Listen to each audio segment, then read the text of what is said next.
안녕하십니까. 세상 읽어주는 남자 이상훈입니다. 오늘은 미중 무역 분쟁과 TSMC라는 주제로 한 말씀 드리겠습니다. 이 주제를 선택한 계기가 있는데요. 아시다시피 미국은 대만과 지난 1979년 당교했습니다. 중국과 국교를 맺기 위해서였습니다. 그런데 지난 18일, 이달 18일입니다. 대만과 당교 이후 그 대만을 방문한 미국 최고위급 국무부 관리인 키스 크라크 경제 차관과의 만찬장에 TSMC의 창업자 장중모가 초대됐다는 보도가 나왔습니다.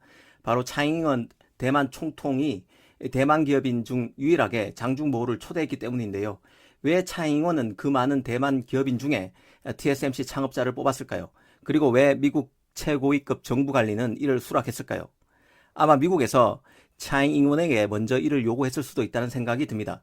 이 TSMC는 최근 부쩍 강화된 미국과 대만의 밀착을 보여주는 상징적 기업입니다. 그런 만큼 이 에피소드는 그 사진 한 장으로 가볍게 넘길 수 없을 만큼 의미심장한 사건으로 볼 수 있다는 생각이 듭니다. 그래서 이전에도 비슷한 주제를 다룬 적이 있지만 또 한번 관련 주제를 짚어보고자 합니다.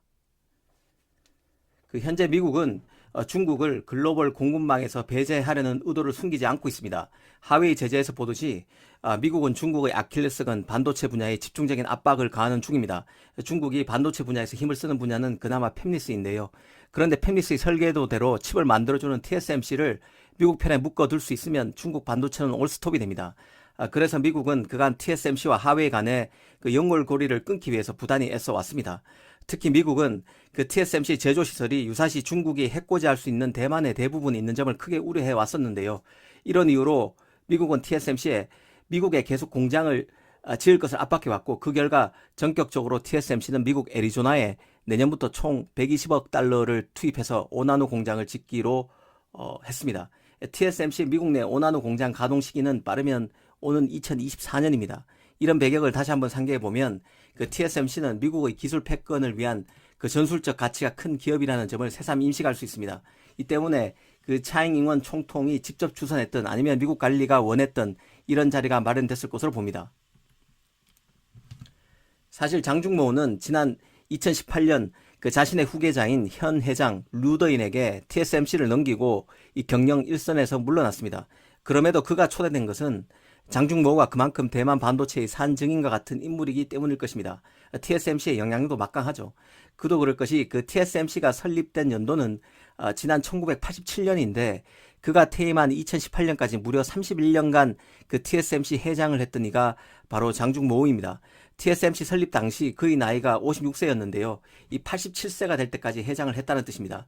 MIT에서 기계공학 석사, 스탠퍼드대에서 전기공학 박사를 했고 미국 그 텍사스 인스트루먼트 등에서 부사장까지 지낸 실력도 실력이거니와 그의 체력도 일반인이 범접하기 힘들 정도라는 것을 알 수 있습니다. 이 반도체 업계에서 가장 흔하게 해제되는 말 중에 하나가 바로 설계의 미국, 제작의 대만이란 말입니다. 그만큼 파운드리는 대만이 절대 강자입니다.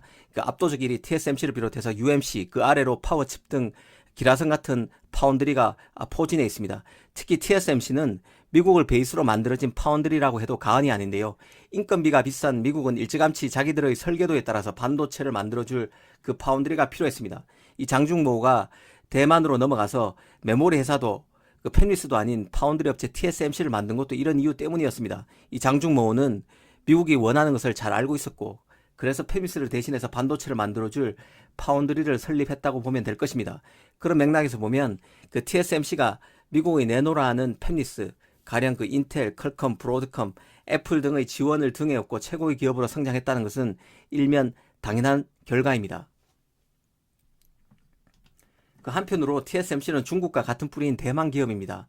그래서 미국에 밀착돼 있더라도 다시 어떤 기회, 어떤 계기가 발생한다면 중국에 붙을 수도 있다는 의심을 받을 수밖에 없는 것도 사실입니다. 이 TSMC 정체성 때문에 아무리 TSMC가 나는 미국 편이라고 결백을 주장해도 이런 의혹은 말끔히 해소되기에는 원초적으로 한계가 있습니다. 이 개인적으로는 미국이 중국 파운드리인 SMIC에 대해서도 하웨이에 준하는 제재를 검토하는 데는 SMIC에 미국 반도체 장비를 지금처럼 계속 납품할 경우 TSMC의 기술자를 빼내서 결국 SMIC가 어떤 식으로든 미세 공정을 완성할 수 있다는 노파심이 작용한 결과로 봅니다. TSMC와 SMIC는 시체말로 가재는 개편, 그 초록은 동생이란 표현이 가능하다는 게 이 개인적인 생각인데요. 미국의 정치 체제 변화, 이를테면 올 대선에서 바이든이 승리해서 미국의 대하웨이 제재 노선에 큰 변화가 생기든지 하면 그 TSMC는 곧바로 얼굴색을 바꿀 수 있는 기업이라는 판단이 미 정가 한켠에 뿌리 깊게 자리 잡고 있다고 봅니다. 그런 맥락에서 보면 대만을 방문한 미 최고 관리와 장중모의 회동은 이런 충분히 설득력 있는 시나리오에 전제한 미 정가의 우려를 완화하려는 정치적 성격이 담겼다는 생각입니다. 그 TSMC와의 경쟁에서 삼성 파운드리가 가장 모자란 부분으로 평가받는 게 바로 경험입니다. 레퍼런스입니다. 이 고객과의 레퍼런스가 부족하다는 뜻인데요. 앞서 말씀드린 대로 TSMC의 설립 연도는 1984년입니다. 삼성이 파운드리에 뛰어든 것은 2004년입니다. 삼성이 무려 20년이 뒤졌다는 얘기입니다. 그런 맥락에서 보면 삼성이 최근 퀄컴, 엔비디아, IBM을 새로운 고객 리스트에 추가한 것은 장족의 성과라는 생각이 듭니다. 지금 미국은 그 반도체 서플라이 체인을 다시 만들기 위해서 머리를 굴리고 있습니다. 이 TSMC가 미국에 5나노 공장을 짓기로 한 것은 이런 구상의 일환일 것입니다. 하지만 TSMC의 미국 공장 착공 시기는 내년입니다. 투입되는 자금도 120억 달러로 얼핏 생각해서는 대단히 많은 돈 같지만 투입 기간이 2021년부터 2029년까지 무려 9년간입니다.